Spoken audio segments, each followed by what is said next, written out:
Assalamualaikum warahmatullahi wabarakatuh. Ketemu lagi dengan Asda Channel.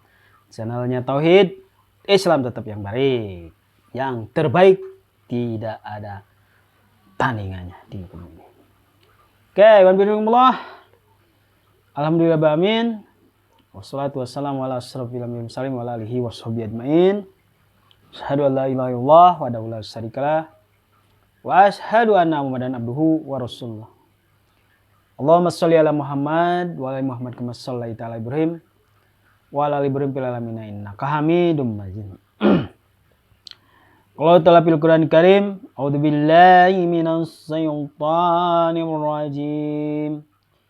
Wa la taqrabuz zina innahu kana fahisatan Innahu kana fahisatan wa sa'an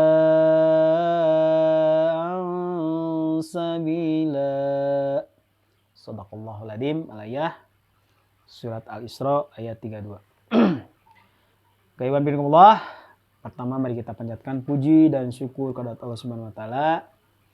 Insyaallah kesempatan ini kita masih diberikan oleh Allah kesehatan dan kemampuan sehingga kita terus bisa aktivitas terkhusus ubudillah, beribadah kepada Allah. Tidak ada lain. Karena kita ditugaskan oleh Allah di muka bumi ini tidak lain hanya ubudillah, beribadah kepada Allah. Jadikan segala aktivitas yang kita lakukan dari bangun tidur sampai tidur lagi menjadikan suatu nilai ibadah di sisi Allah. Bagaimana caranya ketika semua aktivitas mencari rezeki, tertidur, makan, sampai sejauhnya kita ke air pun harus menjadikan suatu nilai ibadah di sisi Allah. Bagaimana caranya supaya menjadikan suatu nilai di sisi Allah? Maka segala aktivitas awali dengan basmalah. Sepakat? Setuju? Insya Allah maksimalkan. Oke, alhamdulillah. Tidak lupa serta salawat serta salam semoga tercurah dan terlimpahkan kepada junjungan kita Nabi besar Nabi Muhammad Sallallahu Alaihi Wasallam. Di malam Jumat yang cerah ini tanggal 27 Januari 2022 awal di tahun 2002 ini, mudah-mudahan di Kampung Baros Terkhusus yang biasanya di guyur hujan sekarang alhamdulillah cerah. Mudah-mudahan kita terus diberikan kecerahan oleh Allah Subhanahu wa taala seperti halnya di malam Jumat ini. Yang biasanya kalau setiap malam Jumat itu kebahagiaan bagi para suami-suami. Yang dimana ketemu dengan malam Jumatnya yang sangat berkah. Banyak keberkahan di malam Jumat itu. Karena di malam Jumat itu yang dimana di hari Kamis itu adalah hari di mana diangkatnya para amalan-amalan soleh oleh Allah Subhanahu wa taala ke langit. Maka Rasulullah itu selalu melaksanakan dan menganjurkan untuk puasa Kamis bagi umat-umatnya. Alhamdulillah, kata Rasulullah, maka perbanyaklah amal di malam Jumat. Seperti tadi Kang Asda sudah berkumpul di masjid setidaknya setiap malam Jumat bertawasul, sholawatan, dan membaca surat Yasin. Insya Allah maksimalkan. Walaupun setiap malam Jumat hanya bisa membaca surat Yasin, ya tapi kita ajamkan. Setiap malam Jumat kita baca surat Yasin, di malam-malam lain kita membaca ayat-ayat yang lain. Oke, alhamdulillah. Alhamdulillah, rahimakumullah, yang senantiasa dimuliakan Allah. Kang Asda akan melanjutkan tentang bagaimana sih caranya ketika kita ingin menuju ke jenjang pernikahan ketika di usia yang sudah mapan, terus di usia 22 tahun, 24 ataupun sampai 25. Itu usia mapan untuk pernikahan. Kalau menurut Kang Asda 25 itu sudah lewat. Apalagi dulu Kang Asda menikahnya itu sekitar usia 27. Aduh, sangat telat sekali. Kenapa? Sangat terlambat ataupun sangat telat ketika di usia 27 menikah itu. Sekarang usia Kang Asda sekitar 40 lebih ataupun 43.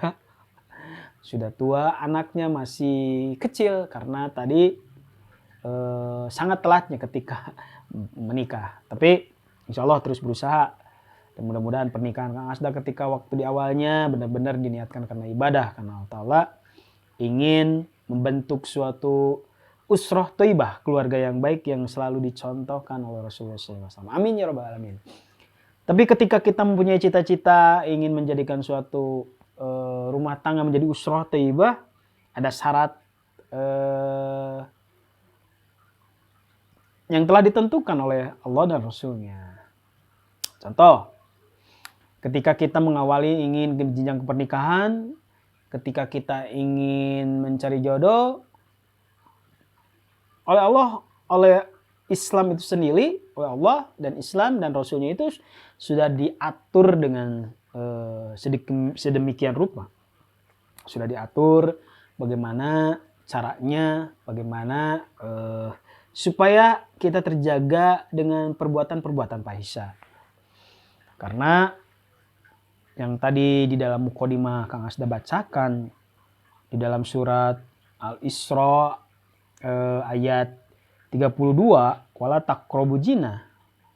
Wala, dan janganlah kalian mendekati zina. Wala taqrabu. Janganlah kalian mendekati. Karena perbuatan zina itu adalah perbuatan yang sangat keji. Yang sangat keji sekali. Nauzubillah min dzalik. Maka Allah mewanti-wanti sebelumnya, melarang untuk mendekati pun kita melarang. Alhamdulillah Allah, sahabat Asda dimanapun berada. Sedangkan yang disebut dengan pernikahan itu adalah salah satunya untuk memperbanyak keturunan, untuk menuju ya setidaknya memenuhi suatu syahwat ataupun memenuhi suatu biologis, karena manusia itu ada unsur kebutuhan jasmania dan rohania. Salah satunya itu di luar daripada ketika kita diniatkan untuk menjadikan pernikahan itu menjadikan suatu ibadah di sisi Allah. Tapi sejauhnya karena di dalam unsur manusia itu membutuhkan unsur biologi, kebutuhan biologi, seperti halnya ketika kita membutuhkan makanan, sama. Nah, di luar daripada itu maka kebutuhan biologi itu harus ada berhubungan antara laki-laki dan perempuan. Bagaimana caranya ketika berhubungan laki-laki dan perempuan itu supaya menjadikan suatu tidak berbuat fahisha, supaya tidak berbuat dosa, supaya tidak berbuat keji di sisi Allah, maka harus melewati disebut dengan pernikahan. Sedangkan bagaimana pernikahan yang telah diatur oleh Islam? Karena menuju pernikahan itu ada ketika kita ada yang disebut dengan penjajakan mencari jodoh namanya. Oke. Mencari jodoh.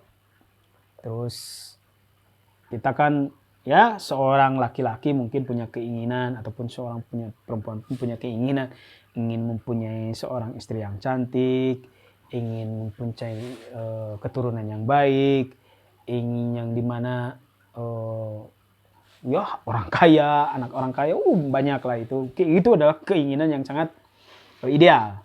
Seorang perempuan pun sama, ingin punya seorang laki-laki yang tampan, ingin yang sudah mapan, keturunannya seperti apa, dan yang lain-lain. Apalagi dia sudah kaya, itu keinginan yang ideal bagi seluruh manusia, laki-laki dan perempuan. Nah, itu keinginan-keinginan. Yang menjadikan permasalahan ketika penjajakan kita ingin menuju pendekatan, kalau kata pemuda zaman dulu saya gitu, ketika usia remaja dan pemuda, PDKT lah, pendekatan. Itu kan harus ada yang disebut dengan pendekatan, PDKT terhadap si calon istri kita. Sedangkan bahwa Allah mewanti-wanti di dalam surat Al-Isra, sudah mewanti-wanti dan mencegahnya dan melarangnya, wala taqrabu zina, dan janganlah kalian mendekati itu, mendekati. Sedangkan yang disebut dengan perbuatan zina itu adalah berhubungan laki-laki dan perempuan yang bukan muhrim, bukan suami istri, sampai melakukan ya berhubungan antara suami istri, itu yang disebut dengan zina. Maka Allah mewanti-wanti untuk wala taqrabu zina, janganlah kalian mendekati zina. Coba dipikirkan oleh Iwan Pilingkumullah, sahabat Asda, terutama para pemuda dan pemudi ingin mencari jodoh, mencari calon istri, calon suami, tapi di awalnya pertama kita tidak boleh wala dan mencegah perbuatan-perbuatan fahisha. Nah, oke, Islam mengatur dan Rasulullah mengajarkannya kepada kita. Jadi, Allah di dalam Islam itu tidak mengenal yang disebut dengan pacaran. Jadi pacaran itu tidak boleh. Islam. Jadi ketika pada hari ini Kang Asda bicara tentang Islam, karena agama Kang Asda ini adalah sebagai agama Islam, satu-satunya Islam adalah agama yang terbaik. Maka di dalam Islam itu melarang suatu yang disebut dengan pacaran. Sedangkan menuju yang disebut dengan pernikahan itu kita kan harus penjajakan terhadap calon istri kita, mengenal calon istri kita sampai sejauh mana. Maka bagaimana? Islam mengatur, mengajarkannya, dan Islam tidak mempersulit. Justru Islam mempermudahnya. Dengan suatu sistem itu, segala sesuatu hidup itu akan mudah. Jadi Islam itu adalah salah satunya adalah sistem. Maka Rasulullah mengajarkan kepada kita, kepada orang-orang mukmin, khususnya adalah para pemuda-pemuda muslim, itu ada yang disebut dengan ta'aruf. Jadi ta'aruf itu artinya perkenalan. Nah, penjajakan namanya ta'aruf. Sampai-sampai ketika sekitar 3 tahun yang lalu ya, 2018-2018, ada film yang disebut dengan film ta'aruf gitu ya. Apakah seperti itu? Ya, nanti lihat saja. Mungkin bisa jadi ada kesamaannya, mungkin bisa jadi ada suatu perbedaannya, mungkin bisa jadi. Di dalam Islam itu mengajarkan ketika kita ingin mencari jodoh ataupun mencari pasangan suami istri, maka diajarkan oleh Rasulullah ada yang disebut dengan ta'aruf, pengenalan. Jadi tidak ada pacaran ya. Tidak ada pacaran. Adanya itu adalah ta'aruf, pengenalan. Bagaimana caranya? Jadi yang pertama ketika kita ingin mempunyai niat untuk menikah karena suatu sudah mapan dan sudah dewasa. Jadi mapan di sana itu bukan berarti banyak duit, tapi sudah mapan dengan sudah mampu ya setidaknya secara biologis, secara finansial dan lain-lain sudah mapan. Maka yang diajarkan Rasulullah itu yang pertama, ketika kita suka kepada seorang wanita, contoh gitu, maka yang didatangi itu bukan wanita itu sendiri, tapi kita coba datang kepada walinya, kepada orang tuanya. Kayak ketika kita mungkin gentle sebagai pemuda, datang kepada orang tuanya, datang, ketok pintu, assalamualaikum, masuk, mungkin ngobrol, tanya kepada seorang orang tua ataupun ayahnya si istri itu, Pak, saya suka kepada anak Bapak. Adapun ketika ditolak ataupun ketika ya penolakan gitu, itu wajar, seorang laki-laki itu wajar ditolak itu. Tapi yang paling hebat itu adalah laki-laki yang gentle. Ataupun yang berikutnya kepada walinya, kepada gurunya, kepada ustadznya, guru ngajinya datang. Pak Ustadz, saya suka kepada murid Bapak yang namanya si Fulan. Oke, kata si Pak Ustadz, nanti saya sampaikan kepada si Fulan bahwa ada yang suka kepada Anda. Itu salah satu yang diajarkan oleh Islam itu. Jadi jangan sampai ketika walaupun umum, tapi Islam melarang, menjaganya. Kenapa? Karena jangan sampai wala taqrabu. Wah, Kang Asda, kan saya tidak melakukan suatu perzinahan. Wala, jangan mendekati. Yang disebut dengan tadi mendekati itu ketika kita berduaan ngobrol dengan seorang wanita bukan muhrim. Berduaan itu yang disebut dengan kholwat, sedangkan kholwat itu adalah suatu larangan yang dilarang oleh Rasul, yang dilarang oleh Islam. Jadi kholwat itu karena wala taqrabu akan mendekati suatu perbuatan zina. Maka janganlah kalian, wahai pemuda-pemudi, janganlah kalian laki-laki dan mukmin berduaan karena yang ketiganya itu setan. Setan itu akan menggoda. Kalau menjaganya melawara, janganlah kalian mendekati, janganlah kalian berduaan. apalagi di dalam sepi sampai sejauhnya. Bisa jadi kan saya mah dan di sepi, di rame, di mall, tapi tetap ketika kita berdua orang lain ngontrak itu sama tuh. Ataupun Kang saya mah di HP Kang Asta, ya sama saja akan menimbulkan suatu syahwat karena yang ketiga itu akan muncul yang disebut dengan syaitan. Itu yang dijaga oleh Islam itu, maka wala taqrabu zina. Janganlah kalian mendekati suatu perbuatan zina kan. Itu adalah perbuatan yang disebut dengan sangat keji dan fahisha. Oke, kembali lagi. Yang disebut dengan ta'aruf tadi, ta'aruf itu jadi kita datang kepada si walinya, kepada gurunya, ustaz dan yang lain untuk minta kepada kesimpulan ataupun suka kesimpulan untuk bisa disampaikan. Atau ketika kita mempunyai guru ngaji, kita punya ustadz yang mungkin insya Allah karena seorang pemuda mukmin itu pemuda mukmin sejati itu tuh pasti dia sering thalabul ilmi, apalagi pengajian, pasti dia punya guru ngaji ataupun dia punya ustadz yang sering curhat, yang bagaimana minta solusi. Kenapa tidak kita minta kepada guru ngaji kita untuk mencarikan, bisa jadi si guru ngaji kita itu banyak relasi, banyak saudara-saudaranya yang punya anak-anak gadis.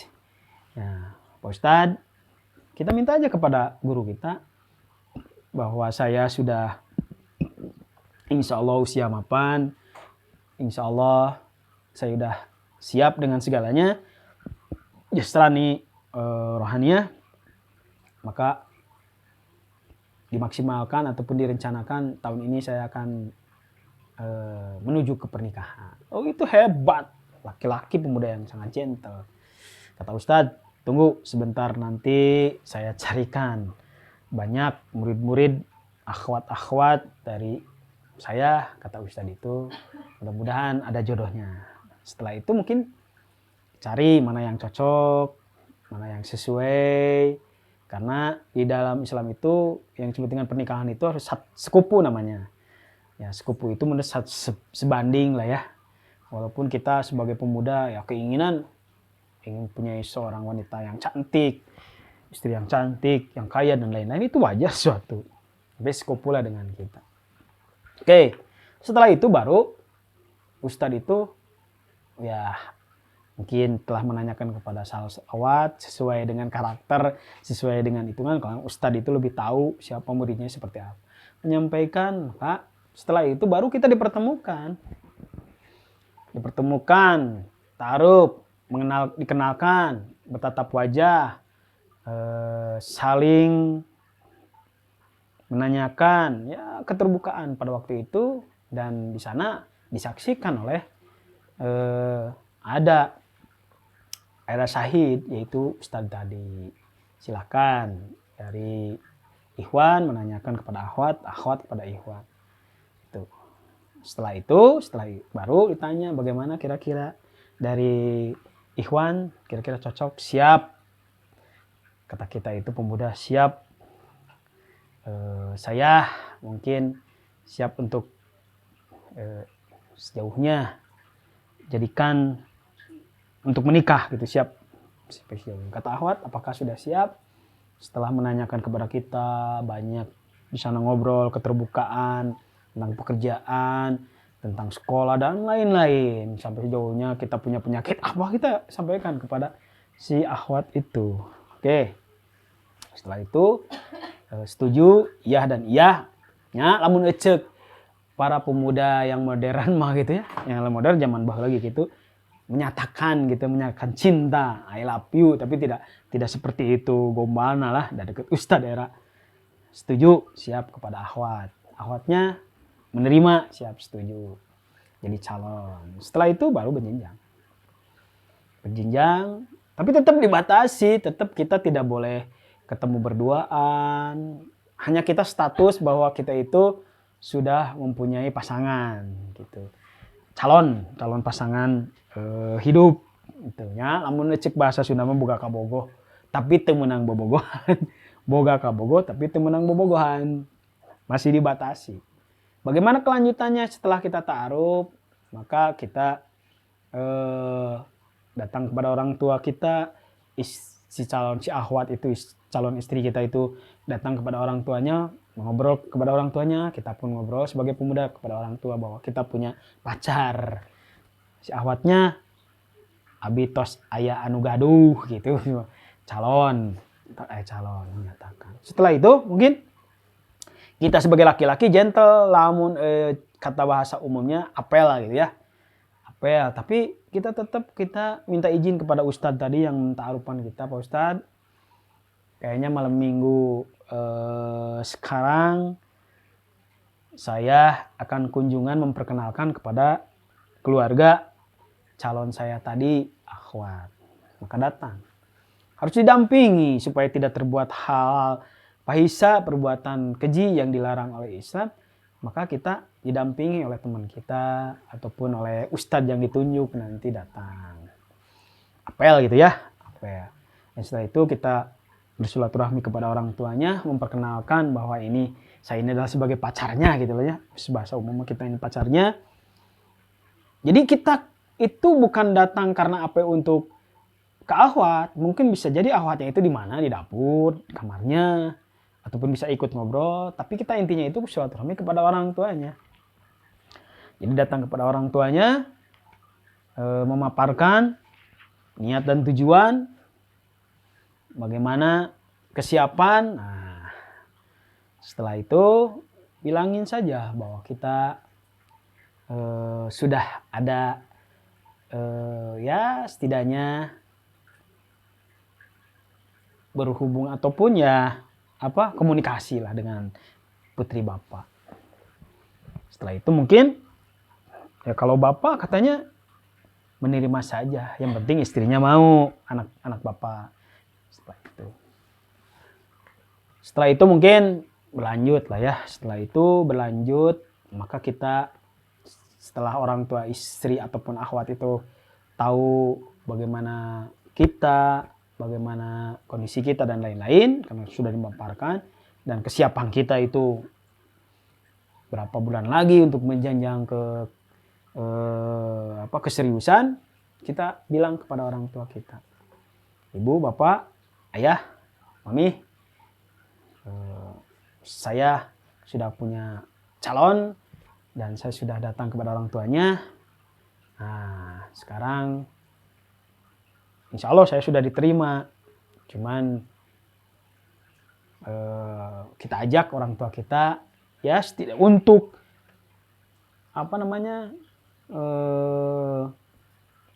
menghitbah gitu.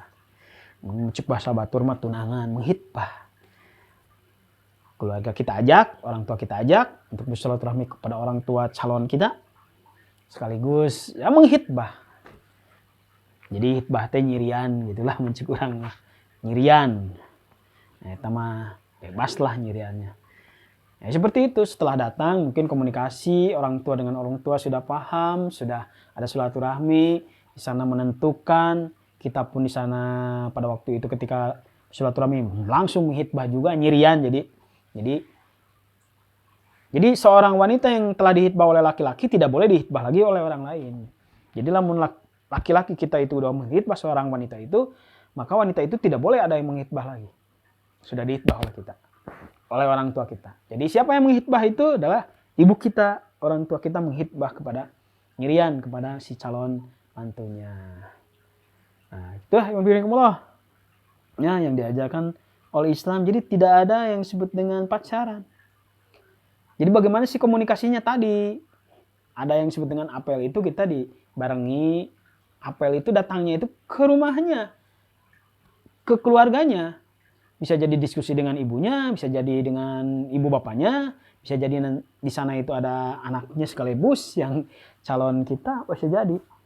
Jadi kita tidak dibiarkan berduaan gitu, tidak. Dan kita pun ditemani oleh yang tadi diwakilkan oleh ustadz ataupun guru ngaji kita. Ya, itulah yang disebut dengan ta'aruf, mencegah wala taqrabu zina. Kenapa?